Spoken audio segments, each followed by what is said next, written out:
Hello and welcome to this special interview on Indian Knowledge System organized by Vidyan Parishad Goa and Prudent Media.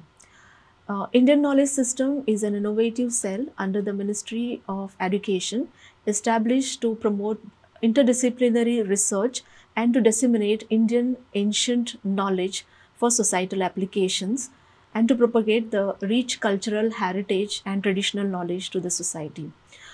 I am in conversation with Dr. Mala Kapadia, Director, Transdisciplinary Research Initiative, Anadi Foundation, Tamil Nadu. As you all know, Ayurveda is being practiced in India for many years, for more than 3000 years. And today we are going to discuss with Dr. Mala about psychology, the relation of psychology with that of from the perspectives of Ayurveda. I would like to begin, Dr. Mala, by asking you, how did you think of this connect between Ayurveda and psychology? I can understand what Ayurveda is, but the connect between Ayurveda and psychology is something different for me to understand. Could you please throw some light on this? Sure, Dr. Reshma. For that, I have to share with you a little journey of my own life. Born in Mumbai, and I did my graduation in psychology from St. Xavier's College. However, the entire curriculum was Western. We only had American textbooks, names of European psychologists, and India never featured anywhere, right? And me being a follower of Sri Aurobindo and the mother had from childhood a good understanding of what psychology or yoga is from Bharatiya perspective. And that disappointment took me away from psychology formal study, but psychology never left me. And my research continued on my own. Therefore, what happened in 2000 when I started doing research on emotional intelligence, I started going deeper into Patanjali Yoga Sutras and Ayurveda. And I realized that Ayurveda has a lot of wisdom about psychology. Though the rishis that have Maharshi Charak, Sushruta, Vagbhat, the rishis have written Ayurveda for healthy people first. And only then there is the chikitsa or the treatment part. Okay. So the entire first foundation of Ayurveda is about what is cosmos and how we as human beings and the cosmos are interconnected. And that I realized that there is a huge wisdom that we can take out. It's written as philosophy, but we can take it out and create sutras of psychology or Manas Shastra. Okay. So how can we understand natural strength of a person and talent using this Indian knowledge system? Excellent question, Dr. Reshma. Indian knowledge system, or what I prefer to call Bharatiya Gyana Parampara, is ocean of wisdom, and it goes back to first principles. Right? So what Ayurveda begins with is Padartha Vigyana or physics. Yes. I mean, in Western psychology, there is a joke that psychology has envy of physics because physics is accepted as science, while psychology is not yet accepted as science. Yes, true. While it's so beautiful to see Ayurveda begin with physics or Padartha Vigyana and cosmology. So they begin with how did the Srishti happen and then the evolution of human being. Yes. And that evolution is connected. They say Pinde te Brahmande. Macrocosm is the same as microcosm, right? And therefore what yoga calls as Panchatattva, Ayurveda calls them Panchamahabhuta. Okay. So the entire foundation begins with that. Okay. So this Panchatattva, okay, which you just said about, is do they have influence on one's particular life? And if so, each of these tattva will have particular characteristics, Sure. right? So if somebody has, say, characteristics of one tattva in his lifetime, can he change that and correct his tattva? Right. Is it possible? See what happens. The first principle in Ayurveda says that the entire cosmos, Pindete Brahmande, as I said. So the whole cosmos and us are made up of Panchmahabhuta and Brahma. Because from Indian perspective or Ayurveda perspective, it's not just the sperm and ovum which produces life. It's the Atma or Brahma Tattva, which is the creative force which creates life. Now, if we are the same as cosmos, whatever the strength of the Panch Mahabhuta, they all have their Naisargik Guna or their natural strength. Like the Akash holds everything together, Yes. right? Vayu creates movement. Vayu gives life. Okay. Agni Tattva is the fire element which creates luminosity, intelligence, perception, and at a body level, metabolism. Yeah. At a mind level or manas level, it creates transformation. Right? Apa or Jala creates the flow. It nurtures. It is cool. While Agni is hot, Ushna, Jala is cool. Now, Prithvi Tattva we come to, because we are on Prithvi as a planet. We are called Parthiv beings. So, most of us have a lot of Prithvi Tattva in us. Though we are made up of all the Panch Mahabhuta. And the Prithvi Tattva gives us the grounding or the stability. Now, when we look at each of these Tattva, we realize that they have their nature, their Naisargik Guna or quality, and also a strength. Therefore, the same strength is within us. Unfortunately, we never learned till now scientifically Yes. in any curriculum. Exactly. So Right? that's the reason I think we find it very difficult to accept these things in our regular curriculum. Exactly. Yeah. So how one can identify which tattva one belongs to? Sure.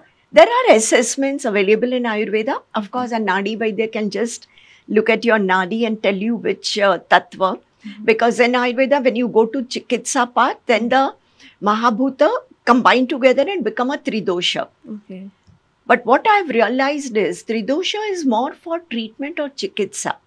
Because doshas tend to get out of, they are dynamic. Yes. And depending on our lifestyle, our food, they may go out of balance.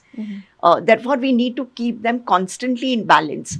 However, if we go back to the assessment of Panch Mahabhuta within us, we realize that at the time of conception, the combination or the constitution of our Pancha Mahabhuta is decided. Therefore, we are born with a particular strength. When we look around at people, we realize that some people by nature are very calm. They have a lot of patience. They are very methodical and organized, right? They are very step by step. They may not jump from one idea to another and they'll, go into a detail and explain everything properly. These people have a lot of Prithvi Tattva or Prithvi Mahabhuta. However, we also have people who jump from one idea to another. However, they are very creative. They are innovative. They are dreamers. Okay. These are the people who maybe have a lot of Akash Tattva or Vayu Tattva in them. And therefore, they have the Naisargik Guna or the strength or the talent which this Mahabhuta is giving them. Okay. And it can be identified. It can be nurtured through lifestyle. We can integrate it in our teaching methodology. We can integrate in our daily lifestyle, the food we consume, because all the food is also Panchabhautik. Okay. What will be the role of yoga in trying to change your tattva? Sure. And I love again and again you are asking me how to change, Yes. right? Because that has been a That's what- continuous theme. Yes. And you would realize that I'm not answering that because that is one of the things I learned from my guru, Raghavendra Tiruvanda ji. I came from corporate, I came from Western psychology into the field of Ayurveda. So obviously I started working on creating a psychometric assessment. That's what we all want to know. How do I know myself and how do I change? I don't want to change myself, but I want to change others, right? So when I met him, his first question to me was, but why do you want to change? And I was surprised because in our daily language, change is the only constant and we talk constantly of how we should change and how others should change. Exactly. But Ayurveda's basic principle is not about changing, but about creating a balance and alignment. Okay. And that's where yoga also helps. I'll come to yoga a little later. But I'll answer the change question first. That our Panch Mahabhuta is a given. It is a genetic thing. It can be an epigenetic thing. And it's also the sanskara of the Atma, which creates who we are at the moment. Yeah. We don't need to change. We need to evolve. Right? We need to balance it. Yes. And use our strength in everyday life. A lot of research in the West is about how if we don't use our strength or talent in everyday life, then it creates a lot of stress, suppression, and we are not enjoying. Yes, true. Right? We don't enjoy what we are doing. And each Mahabhut will have a core need. So Akash and Vayu's core need is freedom, freedom of expression, freedom to expand. Now, if this freedom is not given, but the work area where you are or the curriculum that we are teaching in school is very rigid, very structured, right? I still remember my son used to get big crosses in the answers sheets. And when I would speak with the teacher, concerned teacher, that the answer is correct. But she said, no, it's not the same as what the textbook says. Yes. So if a child with more of Akash or Vayu Tattva writes creatively, right, the teacher is not able to understand. Or the same thing happens in corporates, the same thing happens in families. Therefore, it's not about changing, but it's more about understanding, creating a balance. And yoga helps us a lot in that, because yoga, different yoga, I need to balance my Vayu. Yeah. So there are breathing exercises, there are pranayama, there are asana where I need to learn to sit still. And therefore I create that stillness in my body and my manas. Sounds very interesting. Is it possible, do you think it would be possible to implement or to introduce a syllabus on psychology and Ayurveda together? We have Ayurveda, we have psychology, but can we have a blend of this? I'm asking this question from the point of view of NEP, National Education Policy, which we are on the process of implementing very soon all over, right? Sure. So is it possible, do you think, would it be right to introduce such kind of syllabus? Of course, absolutely. See, what is NEP? NEP is all about recreating or reviving what we have lost, right? Yes. Our Gurukulams were always very integrative. They were interdisciplinary and multidisciplinary. Unfortunately, we have grown up like a horse with blinders, right? So many times I ask people that, can we learn geography and music together? And they are blank. And I said, oh, but how about a geography teacher and a music teacher coming together and teaching music of different geographical places? Even in a region like India, right, we have so much of variety of music from south to north and east to west, or all over the world. Different music is there, right? Or different food is there, different way of living or sociology is there. So we can take that as a thread and we can integrate, because NEP basically, one, wants to revive Bharatiya Gyan Parampara. Today, what I realized in my research of psychology, as I said, Ayurveda has a lot of wisdom. One, I understand my personality, right? Two, psychology, the modern, what we call modern psychology, doesn't even know what is a psyche. It's supposed to be a science of psyche. But if you ask them, what is psyche, they do not know, right? Psyche is soul. Now, nowhere in the curriculum of psychology, anything about soul or Atma comes. Nothing about even mind comes, right? Because they don't even know, they say mind. Freud said there is mind and subconscious mind, unconscious mind. But they do not know what is mind, how mind functions. While Ayurveda has a lot of sutras on what is manas, how does it function, what is it made up of. So it is made up of triguna. It has various functions. Manas is called the 11th Indriya, right? So this is how it builds the curriculum of psychology, our perception. Psychology teaches personality, perception, right? How does mind work, but they don't know, they limit it to the brain. but brain has a very less role. I also realize that in Natya Shastra, we learn about Navarasa, we learn about Sthai Bhava. And Condensed Pert, in her work on psychoneuroimmunology, which is the specialized part of immunology in psychology, talks of molecules of emotion at a biological level. And she says that mind is nothing else, but it floats in our entire body at a cellular level. And this is what Ayurveda has been saying. So what we call modern Western science somewhere is rediscovering, which was already there in our ancient text. And I think IKS and NEP are great initiatives to now connect the dots. Yes. And the paradigm shifts that they have been going. You'll be surprised that APA, American Psychologist Association, started a division on health psychology very recent as 2017. However, in the first editorial of the journal, it is very clearly, it demarks physical health and mental health. And it says health psychology is only about physical health.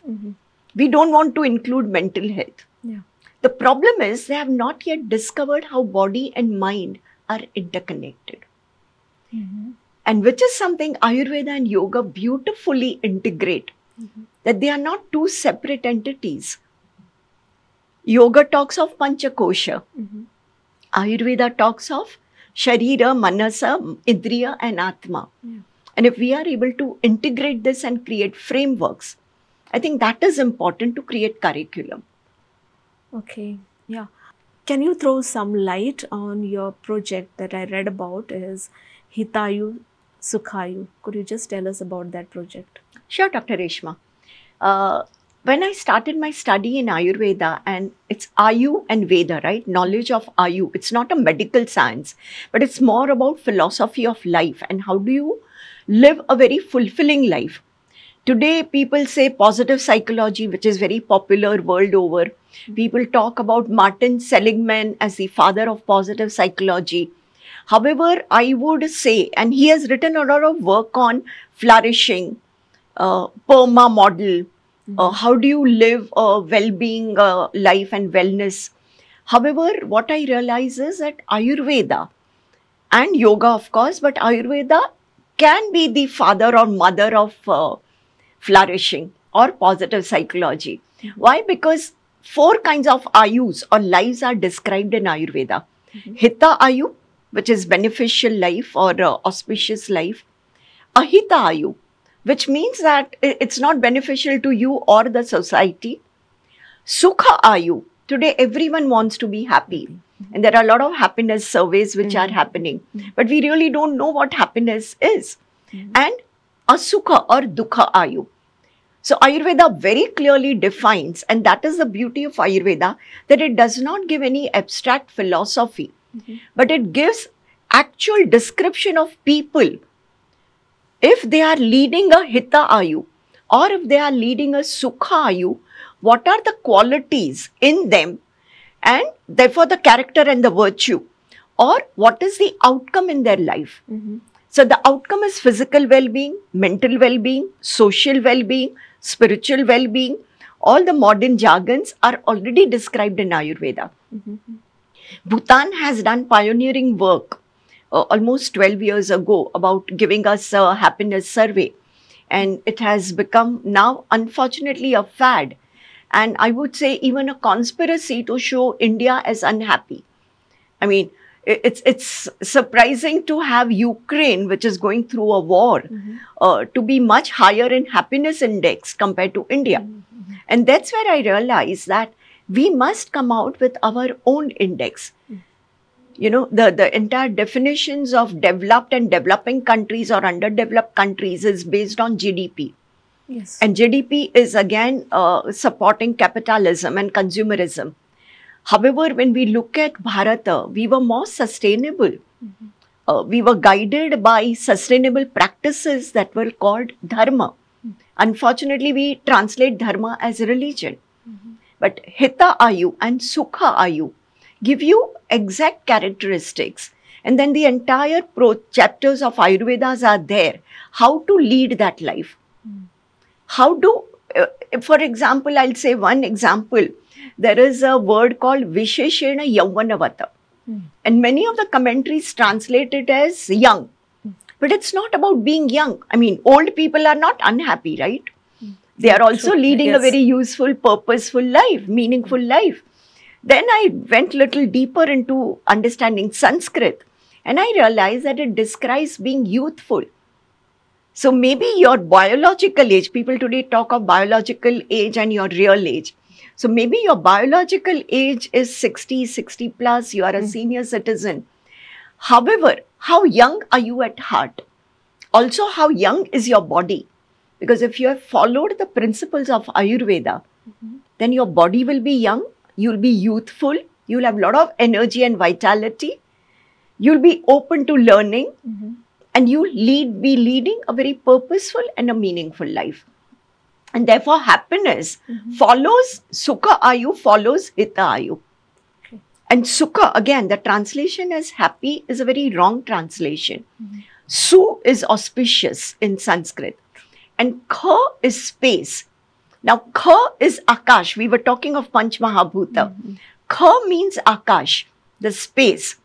So the space within us, within our body, there is space, right? And that space has to be free of any clutter. So we have to create that clutterlessness within our body, within our mind, in the family, right? In the society, community, in nations and the world, so that we experience Sukha. Okay, yeah. So lastly, let me ask you this question. If you see our generation, young students, they are going through lots of stress, okay? It can be related to studies or any other. So what message would you like to give them? Okay. Sure. My one message to all the young generation, because they are the torch bearers. And I realize that for my generation, stress was later, much later. It was called midlife crisis. We never had stress while growing up because we never had technology. We never had so much competition. And also our curriculum was more nature connected. However, what is happening to this younger generation, because of the technology, which has a lot of benefits and advantages, but it's also creating a lot of stress because we have lost the connection with our roots, which is Mother Earth and nature. And therefore, my message, one message to them is, please understand the basic principles of yoga and Ayurveda, which are very simple to understand. If the cosmos and us are the same, then our entire lifestyle, your morning waking up to what time you eat, what you eat, when you sleep, needs to be connected with the sun and the moon. Today, I'm sure at home, parents, your teachers would be requesting you to get up early, or maybe you have schools that are very early. If we get up or if we wake up before the sun, you are more energetic. Try it out. You are more energetic, but in order to be able to waking up before the sun, you have to sleep early.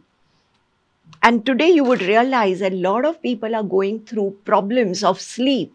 We do not have good quality sleep because we do not sleep at the right time. Therefore, sleeping at right time, prior to that, eating earlier, eating by sunset, spending time with family rather than the laptop, computer, TV screen, spending time with family, winding up. As the sun sets, the moment we start winding up, we realize that our energy needs rejuvenation. And this rejuvenation will come easily when you sleep early, sleep well. Therefore, reconnect with IKS. IKS need not be a burden or stressful new curriculum for you, but IKS will allow you to connect with your own roots, manage your energy better, and live a much more life which is happy and connected with your well-being. I hope this helps all the learners. Definitely, yeah. such a vast knowledge is available in our Indian knowledge system, and I think today we have learned from Dr. Mala about one among them, that is Ayurveda, and connect of that with to psychology, and how one can actually find out what are the tattvas of your life, and then how one could maybe try to transform them so that you have a better life. Thank you, Dr. Mala, for such an enriching experience that you shared with us, and your pearls of wisdom. Thank you very much. Dhanyavada. My thanks and gratitude to Vigyan Parishad and Vigyan Bharati also. Thank you. Dhanyavada.